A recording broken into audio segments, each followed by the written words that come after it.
Hello, Massachusetts Beer Reviews here on January 24th, 2015. A very snowy 2015 January day.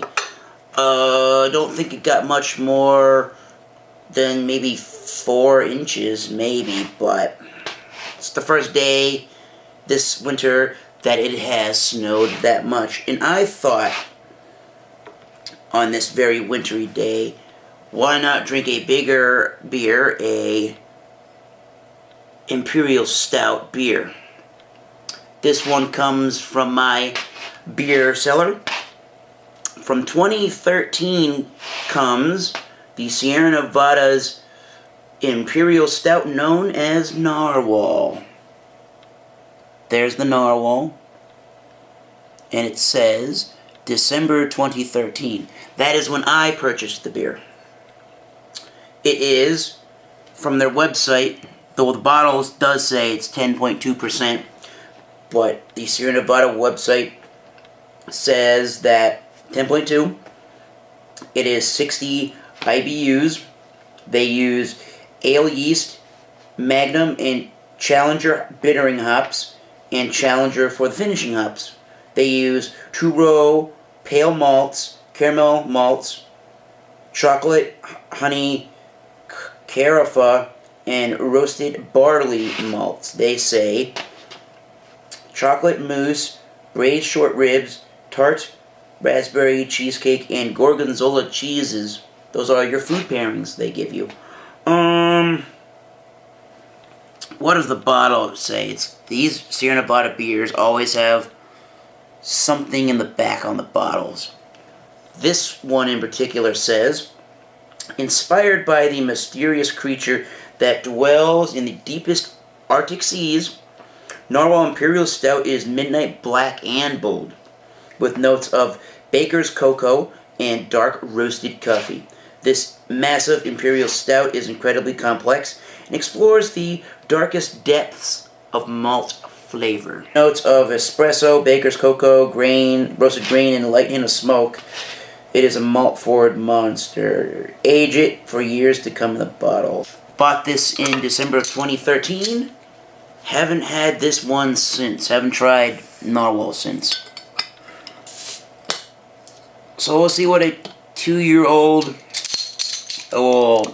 24, 25-month-year-old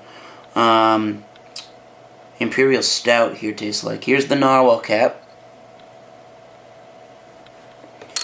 And I'm going to be using what they call just the standard stout style glass.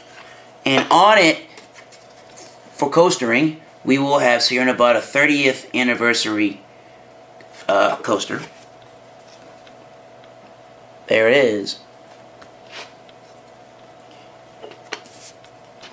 Let's give this guy a pour down the middle.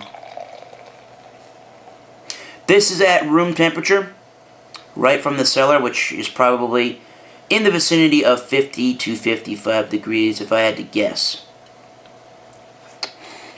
And you can already smell that guy. But let's get the appearance on the Narwhal. Well, there's your appearance. Looking at it off camera to the side here, I guess it's not really off camera. On the bottom here, there is some of the ruby red tints, but overall it's black as night, guys. And the head is ridiculously thick and rich, just like an Imperial Stout, that off-white, basically tan color. A lot of different bubbles in the head. So nice stuff here. The smell on the 2013 Narwhal. Yes, you get all of those things they mentioned. There is an overall sweetness to that. There is the espresso type coffee. There is an underlining presence of smokiness in there. I do get the baker's type chocolate and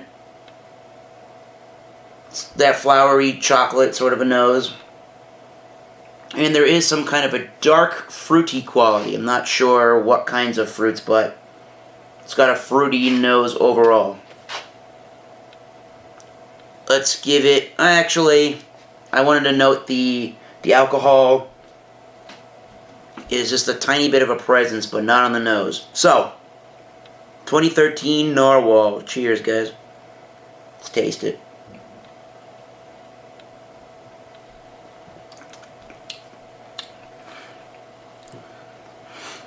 For an Imperial Stout, and I don't remember thinking this when I had it back in 2013, but for an Imperial Stout, especially at this ABV of 10.2, I find this one here right now being incredibly smooth in mouthfeel.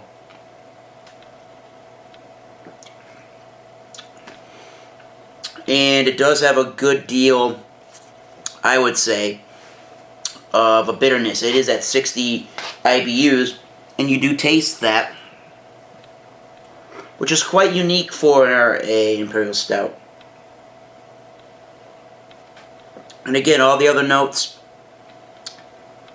are very prominent from the nose, from the scent.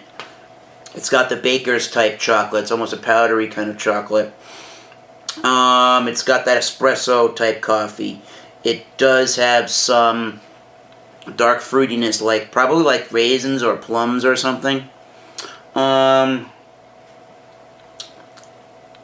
It is a little bit sticky around the rim of the glass, and you can taste that in the mouthfeel. That mouthfeel is on the light side of full. This is a pretty full beer, but that's, again, what I'm trying to say here is it's not as full as a lot of Imperial Stouts you may try. It is pretty good at room temperature, and here's some of the lacing. I just think that the mouthfeel on this one is really nice, and this one's really accessible to people that may be afraid of Imperial Stouts or are nervous about trying one. This may be a good way to go.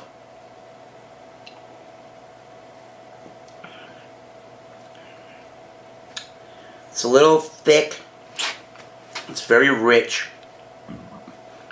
And what else can I say?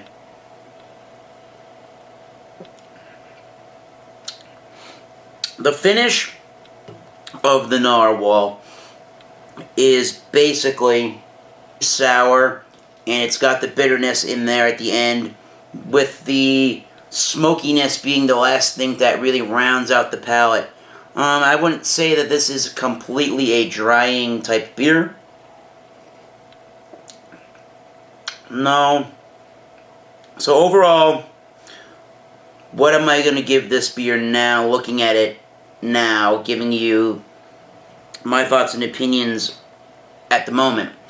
I would say, as far as Imperial Stouts are concerned, I could give that a 3.5.